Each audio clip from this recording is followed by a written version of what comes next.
Let's do this first. Fox News alert. This is just coming in.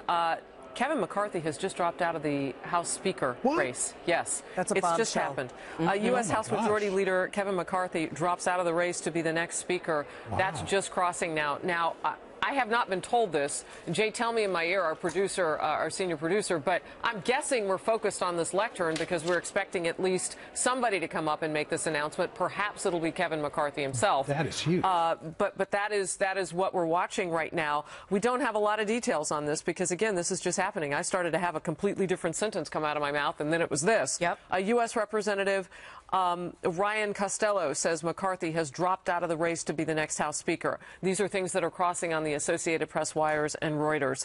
So this is their reporting. But per our producer, Chad Pergram on the Hill, we can confirm that McCarthy is withdrawing his name for Speaker. And now the election has been postponed. And so we'll wait for someone to come up to the lectern, to all those microphones. It could be Kevin McCarthy. It might be someone else to make this announcement. What are you thinking? This is a huge bombshell. Nobody expected this to happen this morning. The final whip count that I got, the only one who was whipping the votes, tallying them, as we say in D.C., was McCarthy, and he was above 200. So everybody thought that he had a clear pathway to being the next Speaker of the House. When you look at the people competing, Daniel Webster, he has the support of the Freedom Caucus. They expected to give him 40 votes. Jason Chaffetz, he was the real underdog. They expected him only to get in the single digits, Harris. But now the race is wide open. Anybody can jump in. But again, this is huge that he's dropping out of this race. I would say this about Jason Chaffetz, though, and something that he pointed out. Look, you're going to need about 218, give or take a few, depending on absences. That's right. Yeah. Because you're almost at 250 or at 247 right. And you knock out the in the House. So you're going to need that much. He said he's got the majority, at least, of people saying that they support him, but he didn't think he could get the votes. He wanted to step up in the void. Here's the deal, and I was out with people close to the matter. It's the Freedom Caucus. You knock out the Freedom Caucus, which is anywhere from 40 to 42 votes. That brings you down to 205. That is not enough of a majority to get the whole House to vote for you. Again and again, the Freedom Caucus has been saying pro-economic growth policies is what will win the GOP, the White House in next year. So that was it. When you have Obama's policies for zero wage growth, this is clearly seems to be the Freedom Caucus at play here. Guys, I want to bring in two things here. And Jay, tell me, are these live pictures? Because I just saw Kevin McCarthy go by. So let me know when we get to live pictures. Brett Baer, anchor of Special Report, let's bring him in. So, Brett, we knew that the vote had been pushed back for this. It was supposed to take place this week. And then they pushed it back, and then we heard beyond October 29th. And now I'm reading again, it's going to be pushed back because of this newest development. Harris, this is earth-shattering in Washington, D.C., a place where things usually follow at least some order up on the Hill. It was expected that in the Republican conference that Kevin McCarthy, the House Majority Leader, would get enough votes to get over this hurdle, and the real question was whether he was going to get the 218 needed on the House floor in that October 29th vote on all of the House for Speaker. Now, he stands up in this conference and says, I am not the right person to lead at this moment. He walked in this morning saying he feels good. He was telling everybody publicly he had the votes. But he stood up in the conference to the shock, we're told, of people inside and said, I am not the right person to lead at this moment. Now, what does this do? Does it mean Jason Chaffetz? Does it mean Webster? Does it mean, who does it mean? It may mean that somebody we haven't even talked about yet steps up and decides, I need to run for Speaker of the House. Jeb Hensarling. Does Paul Ryan? He's likely not going to do it because he's in the perfect job that he wants, which is the chairman of the House Ways and Means Committee. But what this does is throw complete turmoil into this election. It's been postponed, but we expect to hear sometime soon when that will be. But the shocking thing is that McCarthy stood up and said, I am not running. Yep.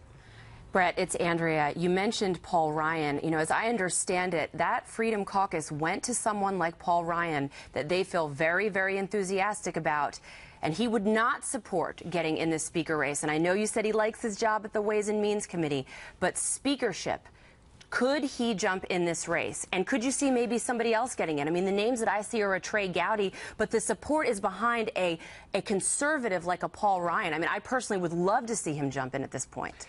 Yeah, Andrea, I tell you what, here's the problem with this job right now. As John Boehner steps down, he does so because he was pressured from the conservative wing of the party. And there is a volatile situation here that no one knows what's going to happen next. So this job, whoever gets it, probably is not going to be in there for that long, one could imagine. It could be a year-and-a-half speakership, who knows, until the next time it comes around with this volatile situation. So I think that's the calculus in why some people haven't stood up. But now that McCarthy has stepped down, that could change the whole thing. Well, Brett, I still don't think it's Paul Ryan. Brett, how much did the Hillary Clinton email gaffe on McCarthy's part hurt him? Huge. Immense. Tremendous. The fact that Hillary Clinton is running ads, the fact that it has been nonstop talked about, the fact that he has had to come out not once but twice and walk those statements back. And the first time he did that inartfully. It has been devastating. And that is really going to be, in the history books, the downfall of the majority leader becoming the speaker. Yeah, you know what? I'm watching social media right now. One of our D.C. producers has just told us that on Donald Trump's Twitter account, he's just tweeted, "Great, Kevin McCarthy drops out of speaker race. We need a really, really tough, smart person to take over. This is a very important job." You know, Brett, I'm curious at this point, for some people who may just be turning on the television and they're hearing this, they're saying, why is this so critical? Can you tell me, please, what's at stake, just to put this kind of into perspective for people? What's at stake, Harris, is the leadership of the Republican Party in the House. This is the place that has been generating the bills that so far have gone over to the Senate and have not lived a life over there because of frustration of House conservatives, say, in the Senate. So there's still the Senate issue they have to deal with. But herding the cats, making the House work for the Republican majority, is the job of the Speaker and his team, the Majority Leader and the House Majority Whip.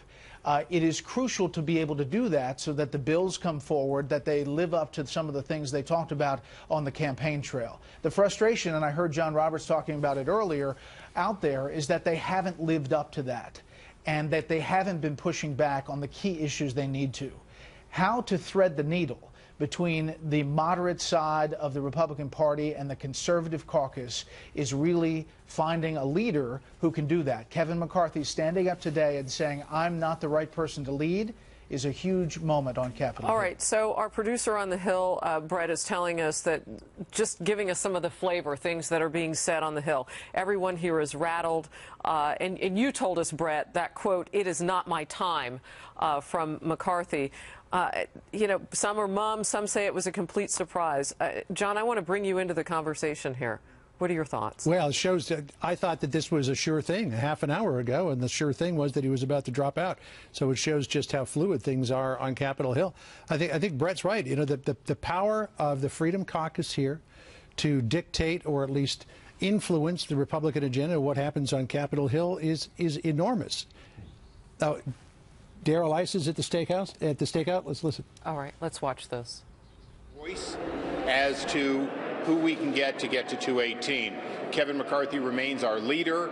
He remains a steadfast part of our leadership and clearly the man who had the most votes by far for Speaker. Will he stay on as Majority Leader? As far as we know, he is absolutely staying on as Majority Leader. And as I said, Kevin McCarthy will be the most important endorsement for whoever ultimately becomes the Speaker. Does that have anything to do with that Walter Jones letter about possible indiscretion in the members' past? I believe that the leader will have to speak for himself, but he said he wasn't the right person. My understanding is he felt that he could not get to 218, and he wants to make sure that whoever does become Speaker obviously has the ability to get to 218 on the floor consistently, and that's his reasoning. Paul Ryan, is that the only person who gets 218? I believe that you'll have to ask the candidates that may emerge. I don't believe there was any candidate today who could get to 218 among those who had declared, and I believe that's the reason Speaker Boehner dismissed, with the intention to have the field reconsidered for someone who can get to 218 within our conference. Why does he stay on as Speaker for the time being longer than the end of October? Speaker Boehner remains a Speaker until he formally steps down. Obviously, at this point, What we have is a candidate who very much magnanimously said he didn't believe he could unite the conference sufficiently, and he's taken himself out of the running. No other candidate came close to having the 200-plus votes that Kevin McCarthy had. Thank you. So we've been watching Darrell Issa of California step to the lectern. We promised that we'd watch to see what kind of commentary or reaction there would be. If you're just tuning in, Kevin McCarthy, who was, by all intents and purposes, by everybody's opinions, the next guy to lead or at least step up to be House Speaker, has just dropped out of the race. There is increasing chatter on Capitol Hill, according to our producers there, and it's just that. But it's there, and I want to ask Bret Baier, who's standing by with us now live, anchor a special report, that Boehner, John Boehner, may have to stay as Speaker for a time if the House cannot agree on a successor. You heard Issa there, Bret, just say he didn't feel that anybody among the current candidates could get to the necessary 218 votes. Go. Yeah, no, that's true. And he will not step down until there is a successor that they feel can get to 218. Remember, the Republicans have their nominee, but it's the whole House that votes on Speaker of the House. And so the Republicans, you'd have to get to 218 votes to get the speakership. Now, Democrats are likely all going to vote for Nancy Pelosi. So the question then becomes, who is going to be the candidate that can unite Republicans so that it doesn't become this ballot after ballot? We haven't seen that for decades.